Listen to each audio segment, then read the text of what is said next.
Hi, welcome to massive knowledge channel. आज हम एक न्यूज़ कवर करने वाले हैं जो वर्ल्ड मीडिया में बहुत ज़्यादा फेमस हो चुका है अभी के टाइम में।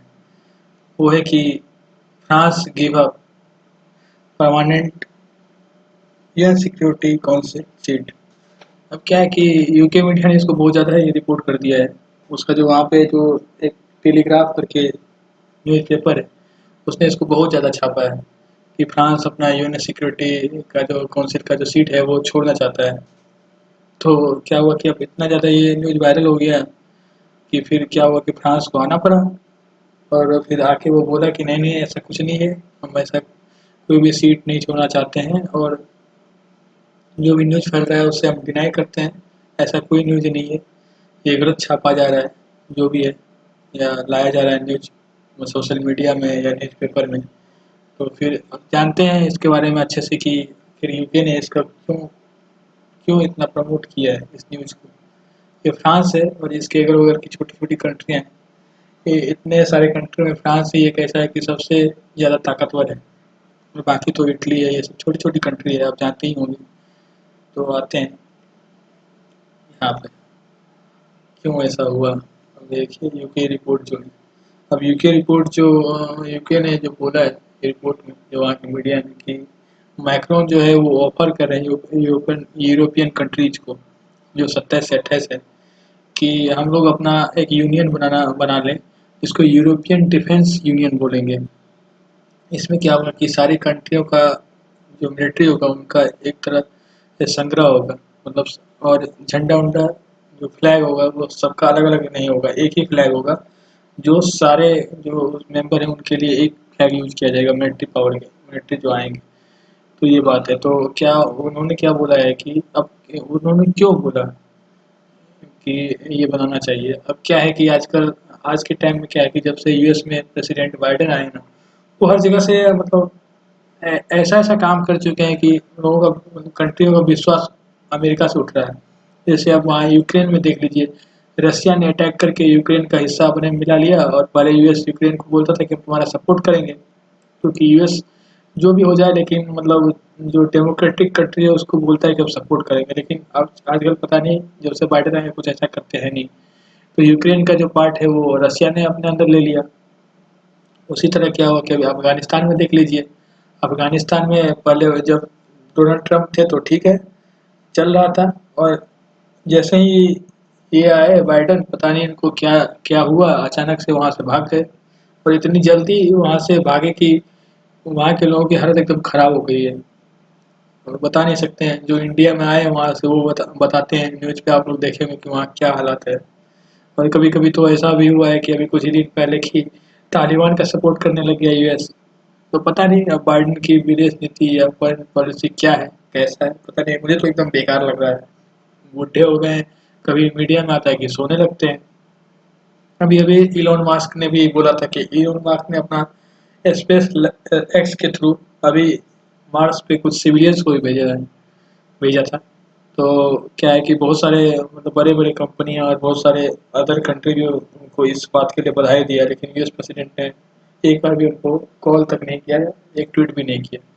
तो वहाँ के मीडिया ने यूएस ने पूछा उनसे कि भाई क्यों ऐसा है कि आपने इतना अच्छा काम किया है यूएस के लिए, अपने लिए, और यूएस का प्रेसिडेंट ही आपको कोई बधाई नहीं दे रहा है। तो एलन मस्क बड़ा फनी दिया था स्टेटमेंट की, वो तो हमेशा सोते रहते, तो वो कहाँ से बधाई देंगे, ये पूरा फेमस हो गया था। तो वही बात है। तो यही है कि और दूसरा कारण है कि अभी जो डिफेंस का जो बजट का भी चल रहा था ऑस्ट्रेलिया और फ्रांस के बीच में, लेकिन क्या हुआ कि हो सकता है फ्रांस लेट कर दिया बनाने में, तो ऑस्ट्रेलिया और यूएस के बीच में ये बजट का डील हो गया। और ये 12 न्यूक्लियर सबमरीन का बजट था। सोच सकते हैं कि ऑस्ट्रेलिया का सबसे बड़ा बजट, क्योंकि ऑस्ट्रेलिया को आज के टाइम में न्यूक्लियर सबमरीन चाहिए, क्योंकि वो सी से घिरा हुआ है। तो वो अपना नेवी को मजबूत करना चाहता है। तो ये तो जानते ही हैं कि जहाँ ही फायदा हुआ, दोस्त दुश्मन कुछ नहीं, भाई टूट पड़ो। और सबसे बड़ी गलती ये हो गई ना दोनों से कि उन्होंने फ्रांस को बताया नहीं, ऑस्ट्रेलिया हो यूएस, कि भाई मैं ये डील तोड़ रहा हूँ। तो आपने लेट कर दिया, तो इसलिए मैं ये डील यूएस के साथ करना चाहता हूँ। तो मेन कारण यही हो गया कि दोनों के बीच में अभी रिलेशन इतना ज़्यादा खराब हो गया है। खास करके बाइडेन के आने के बाद। तो ये बात है। तो इसी कारण यूके ने इस न्यूज़ को अच्छे से फैला दिया पूरा कि उसी उसी के कारण जो है मेन मोटिव वही था कि इसी सब के कारण फ्रांस जो है यूएनएससी का सीट छोड़ना चाहता है। तो चलो देखते हैं कि क्या है, वो क्या बोलना चाह रहा है। तो क्या है कि ये यूनियन बनाना चाहता है फ्रांस, तो वो गया अपने कंट्रियों के पास, गया ही होगा, बोला होगा कि वो यूके के अनुसार कि बोला कि भाई हम एक कंट्री हैं, हम जितनी कंट्री है यूरोपियन यूनियन, तो अमेरिका को देख ही रहे हो आजकल। तो अगर कल को अगर मान लो कि रसिया हम लोग पे अटैक कर देता है तो अमेरिका तो साथ देगा नहीं। सुपर पावर होने के बाद भी जिस तरह की उनकी नीति चल रही है अभी, तो हम लोग को खुद का बनाना चाहिए। तो क्या हुआ कि यूरोपीय महादेश में क्या है कि फ्रांस ये है कि जिस जो मिलिट्री पावर है 5th नंबर पे आता है वर्ल्ड में, बाकी सब 24, 25, 15 इस तरह पे आते हैं। तो हर किसी के पास इतना बड़ा बजट भी नहीं है और इतनी बड़ी सैनिक भी नहीं है। तो सब बोले कि नहीं नहीं अभी हम नहीं सोच सकते हैं, हम इतना कैपेबल नहीं है कि हम लोग अपना एक यूरोपियन डिफेंस यूनियन बना लें। तो यही बात है, तो डिनाई कर दिया। तो जब इसके बाद क्या हुआ कि जब आए वो बताने के लिए कि हमने ये सीट नहीं छोड़ना चाहते हैं, ये गलत न्यूज़ है, फिर यूके ने रिपोर्ट पब्लिश कर दिया वहाँ के न्यूज़ चैनलों ने, न्यूज़पेपरों ने कि क्या हुआ कि इनका जो प्रपोजल है वो ठुकरा दिया गया है। तो ये कैसे बताएंगे, अपने आप को छिपा रहे हैं। हो सकता है, ये हो भी सकता है, क्योंकि अगर भाई कोई कंट्री है इतना ज़्यादा पावरफुल है, वो अपने कंट्रियों के पास गया और उन्होंने मना कर दिया, अगर ये वर्ल्ड मीडिया में आ जाएगा तो बहुत ज़्यादा किरकिरी होगी उस देश की और उसकी इज्जत भी चली जाएगी, जो उनका मान सम्मान है। तो इसी कारण हो सकता है फ्रांस भी छिपा रहा हो इस बात को। तो ये बात है। तो अब क्या चाहता है कि फ्रांस चाहता है कि जैसे नाटो नाटो भी है, एक ग्रुप है जिसमें बहुत सारे कंट्री मिल करके अपना मिलिट्री यूज करते हैं। और ज़्यादातर ये शांति शांति बहाल करने के लिए कोई भी कंट्री में आसान है तो वहाँ पे जाते हैं ये फोर्स। तो क्या है कि जो भी नाटो कंट्री है, नाटो नाटो है वो कंट्री है और जो उसमें अपने डिफेंस के क्षेत्र में सपोर्ट कर रहे हैं। तो क्या है कि अगर आप एक नाटो कंट्री पे अटैक करते हैं तो इसका आर्टिकल 5 ऑटोमेटिक जो है वो एक्टिवेट हो जाता है। जिसका मतलब है कि अगर आप किसी भी नाटो से रिलेटेड कंट्री पे अटैक करिएगा तो सारे नाटो कंट्री पे अटैक समझा जाएगा। तो ये बात है यहाँ पे। तो यही बात उस टाइम था जब रसिया के साथ इंडिया ने डील किया था और यूएस इंडिया के खिलाफ था, तो रसिया ने साथ दिया था कि आप अगर इंडिया पे अटैक कर दीजिएगा तो हम समझेंगे मेरे पे अटैक करेंगे कर रहे हैं। तो ये बात था। तो ये ये सारा टॉपिक था यही। अब रसिया डिनाई कर रहा है और यूके उसको एकदम बढ़ावा दे रहा है। देखते हैं कि अब हाँ, इसी तरह का एक हमारा भी एक G4 ग्रुप है जिसमें आते हैं कि जर्मनी आता है, ब्राज़ील आता है, इंडिया आता है, जापान आता है। तो ये सारे कंट्री आते हैं इसमें और ये चारों कंट्री चाहते हैं कि इनको यूएनएससी में परमानेंट सीट मिल जाए। तो ये बात है यहाँ पे।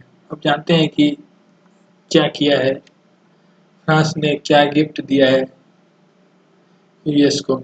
ये जो आप देख रहे हैं ना स्टैच्यू ऑफ लिबर्टी, ये फ्रांस ने गिफ्ट में दिया था यूएस को, क्योंकि बहुत ओल्ड टाइम से ही जब अमेरिका गुलाम ही था तभी से फ्रांस ने उनको मदद किया था। जब फ्रांस पे अटैक हुआ तो अमेरिका ने मदद किया था। तो इस तरह से इन लोगों की वो दोस्ती बहुत ही गहरी है। और बाइडेन से पहले जितने भी राष्ट्रपति आए, प्रेसिडेंट आए हैं, उन सबके साथ फ्रांस की अच्छी बनी है। पता नहीं बाइडेन की नीति कैसी चल रही है, ये तो अब आगे जाके पता चलेगा कि क्या होता है। लेकिन इंडिया को इसका फायदा हो गया है। इंडिया और फ्रांस मिलके अब न्यूक्लियर सबमरीन पे बहुत बड़ा काम करने जा रहे हैं। बहुत बड़ा बजट का ये डील है जिसमें इंडिया और फ्रांस मिलकर के काम करेंगे न्यूक्लियर सबमरीन बनाने के लिए। तो भाई इंडिया को तो कुछ फायदा हुआ है यहाँ पे, लेकिन ये गलत किए हैं। जो भी है, अगर आप भी अपने लाइफ में अगर किसी के साथ कोई वादा करते हैं, डील करते हैं, तो अगर आप कुछ अलग करना चाहते हैं, किसी और के साथ जाना चाहते हैं, तो पहले ये कंपनी आप खोले हुए हैं, किसी कंपनी से टाई अप किए हुए हैं, तो पहले बता दीजिए कि भाई तुम लेट हो रहे हो या ये कारण है कि मैं अब तुम्हारे साथ नहीं रह सकता या ये डील मैं तोड़ रहा हूँ। ये सही होता है। ये आश्चर्य की तरह अगर आप भी करोगे अपने लाइफ में तो यही होगा जो अभी यूएस भुगत रहा है। देखो 5 परमानेंट मेंबर है यहाँ, चाइना, फ्रांस, रसिया और उसके बाद यूनाइटेड किंगडम और यूनाइटेड स्टेट्स। ये बात है, ये है। और इंडिया भी नॉन परमानेंट मेंबर है। अब आने वाले टाइम में हो सकता है हो जाए, लेकिन अरे यार अमेरिका का जो बाइडन है वो अभी डायरेक्ट ही मना कर दिया कि नहीं नहीं, हम इंडिया को नहीं दे सकते हैं ये परमानेंट मेंबर्स। पता नहीं क्या है, क्या पॉलिसी है अमेरिका का, उनको तो समझ में नहीं आता है। तो ये बात है।